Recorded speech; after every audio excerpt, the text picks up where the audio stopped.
All right, everyone. It's time for another comic book review because it's been a month and now we get to talk about Power Rangers. That's right.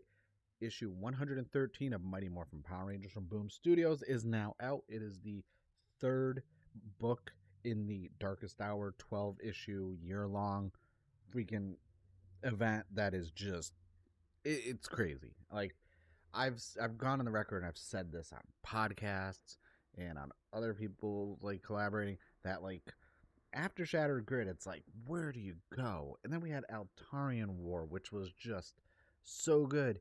And now we have Darkest Hour, which honestly is uh, so fitting of a run, especially because we're this year is the 30th anniversary of Power Rangers, and there's so much like lore and world building in the comic itself. But then you were getting so many different teams showing up that it feels like this could be like a 30th anniversary like arc. Just it's insane.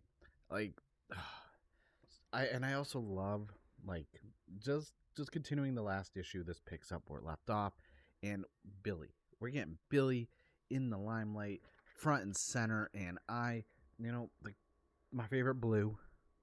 One of my favorite OG MMPR Rangers is Billy, and man, like I'm not wearing blue because Billy, it's different blue.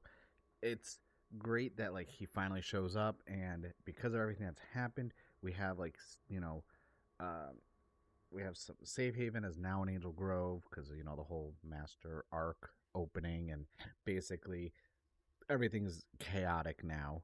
And it's really cool to see the future like Draken Universe Rangers are there in Angel Grove. To see that Trini interacting with this current Billy is just so nice, especially when this when he's questioning how are you working with Draken and this and that, but she's explaining, listen, I lost Kimberly, I lost Zach. Like she's listing all these people that she lost in her timeline, and he wouldn't understand because he still sees things as good and evil. There's no in between. There's no gray, and I'm like, so I like that dynamic of seeing this more like not cold, but this Trini compared to the one that we're getting in the main timeline of that one, which is one of the Omega Rangers. So I really enjoyed that. I also like Billy just taking shots at Draken, like he's impaled him, and even there's one point where Draken's just like, he impaled me. Like I don't like it when people impale me, and I'm just like, bro. The banter, the dialogue. Melissa Flores, from a writing standpoint, really gets the personality of all these different characters down right to their banter between each other and everything else. I'm like, this is a good comic. And um, especially when they have Rangers for seasons I haven't watched but I know of. So in this one, if you've seen the thumbnail and the previews, guess what? Mistress Vile turns the Dino Charge Rangers evil. And what I like about this is too, there's some seeds being planted with Master Vile, like, Mistress Vile, aka Rita, is talking about how like, we have them, like she's saying we, like in terms of them, taking over and winning and this and that, but Master Vile kind of like, there's no we. It's me. This is my show. This is my reign of terror. I'm the one in charge. And I'm just like, okay, even Death Ranger talking about, his Rangers. He's like, no, well, everything you have is powers I've given to you. And even, so I'm like, I don't know if they're like, I could be reading into this, but I feel like they're planting seeds that, Death Ranger, Mistress Vile, they may start second guessing the fact of, the Master Vile, showing up. Because, or not Master Vile, Dark Spectre. But I keep calling him Master Vile, and I don't know why. Because, he's still in alternate universe Zordon's body. Also, really quick, I haven't picked up my physical copies yet. I did, because I'm very impatient. So I did pick it up on the Kindle, on my tablet. I like my digital copies also. It makes it easier when I travel and this and that. I have digital copies to read. I mean, boom, if you ever get an app and you start doing the thing where it's like Marvel did for a while there, where we put a QR code in there. If you bought the comic, you get a little digital copy of it. That'd be great, because then I could build up my digital Power Rangers collection, because I don't, when I travel, I don't want to, carry a bunch of trades and floppies around, they get damaged. That's just a sidebar. Uh, so yeah, I do feel like something is going on there. Maybe, I mean, we're 3 issues into a 12 issue run. There's still 9 issues left. Who knows where it's gonna go? I just like, this whole Dark Spectre's so like this is his, like I said, this is his show, and I feel like the way he's acting, we could see Mistress Vile maybe, like I said, second guessing this whole spiel. It may come to bite them in the ass. It could lead to even Dark Spectre just not being, happy with the way things go at some point if the tide changes, and then he may destroy the Death Mage or even Mistress Vile. I don't know, but I do like that the Zeo crystal's involved, and I have this feeling, I have this sneaking suspicion, because we can only keep it this Mighty Morphin team for so long, and we can only do these like grand and doom and gloom and these large scale events for so long. I would not be opposed to all of this leads into the team transitioning over to Zeo. That would be cool. I would be okay with that, honestly. Like, I think that'd be really cool. I think that'd be a great idea. That's just me. Before I get into more of the story stuff, I have to say that I got name. I'm bad with names, so I have my digital copy up. So Simona, who does the artwork, with Raul Angelo, who does the coloring, like so good. Like, the comic is a beautiful comic. Let me tell you, it's visually appealing. Seeing how good the colors pop with the different Ranger suits, and even some of the character designs. Like, I still like the Draken Ranger designs a lot. So I just wanted to point out the art. I always got to give a shout out to the artists, the colorists. Like, they are the ones that bring these stories to life and make these comics just catch your eye. And there's no short of quality of art in this comic. I will tell you that. I will say there were some stuff that I personally don't know because I wasn't a fan, and I didn't really like read or watch any like the video series or that, because the Hyper Force Rangers appear. Obviously, they had their one shot that came out a couple months ago, which I did a review of when I was like, hey, it's good, but I don't have this connection to the characters and I don't get a lot of the references.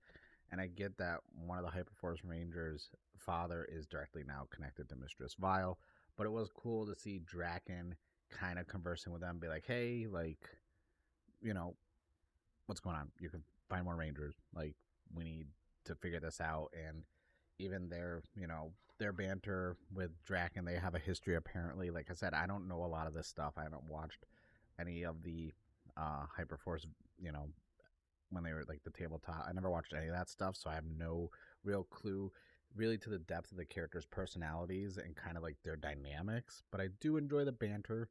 It is enjoyable. Like I said, Melissa Flores gets the dialogue down right and can handle okay, it's serious, but there's still time for that Power Rangers quip and that banter. I appreciate that.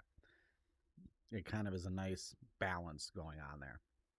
And I will say that Zordon, I liked that we actually got like Zordon the mentor, Zordon the keep calm, get everyone focused, because let's face it, between Atarian Wars and this and that, we haven't really gotten the Zordon that we get right now in this issue, where he's just like, listen, Rangers, all right, here's how we gotta do things.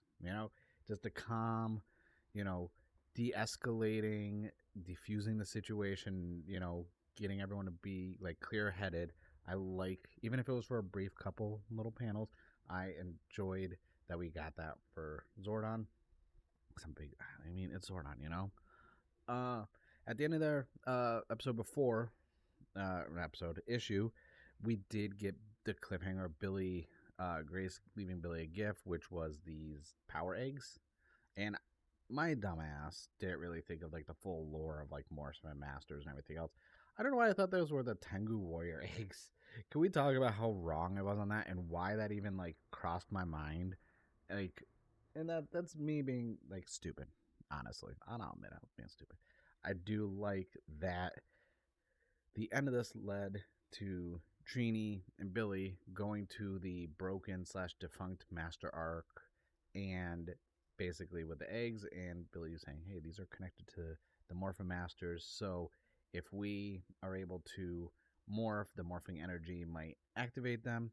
And I was like, "Okay, I'm I'm on board for this." And spoiler for the cliffhanger, they do end up morphing, which causes an explosion, and we have the Phantom Ranger. And literally, the last panel is like him saying, "Like, what did you do?" And I'm like, because obviously, Phantom Ranger had some back issues, one shots, and this and that to explain to the story. So like, it's kind of cool to see all this stuff come full circle, and it's just so good. And like, I'm really curious to see um where we're going, what other teams, like there's so many different teams we could bring in. And what's cool is how everyone's so displaced and spread out. Like, yeah, this one we got Billy with the Draken Rangers, we got Hyperforce Stone in there, we got to see the Dino Charge Rangers, except for one get taken over. But it was nice that how the issues are running, we can focus on them. Like, but we still know Tommy and Kimberly have their issues with each other. We have, Aisha talking to, Matt, and everything else going over there still. But it doesn't need to be predominant in this. Like, we're still setting up this, and I like it. And I'm not really the biggest fan of like the coinless universe. I'm not. Like I said, like I was burnt out on Drac and stuff. But in regards to the darkest hour and the ties to everything else, I'm digging it. Like, I'm not as like standoffish to Draken appearing in the comic as I was for a while there, when I was like last time Draken, I'm like, oh man, we got Draken again. Like, I don't want Draken anymore. Like, give me some. But like it's good. I like that interaction with Billy and everything else. I'm like, okay, this is cool. And you know I like how Billy has been in the forefront really for the last two issues. I really dig that. We're letting Billy shine, and I hope that continues because I'm a Billy fan. But yeah, that's it for issue 113 of Power Rangers from Boom Studios. If you picked it up, let me know what you think in the comments below. If you haven't already, trust me, go pick it up. There is a reading list. I've retweeted it. I put it in my last video on this and everything else. Like, listen, we have no Power Ranger shows right now, okay? The comics are so good. So good. You're doing a disservice to yourself by not checking them out. Trust me, you will enjoy them. Yeah, it seems like it's a lot, 113 issues, this and that, but it's honestly not. You can get them on Kindle, Comixology. Obviously, I'd prefer it if you went to your local comic book shop, maybe picked up some trades to support the local businesses. That being said, I thank you guys for watching this video. Don't forget to subscribe. I got more comic book videos coming up, more Power Ranger stuff, Toku stuff in general. So I thank you guys for watching, and I'll see you guys in the next video.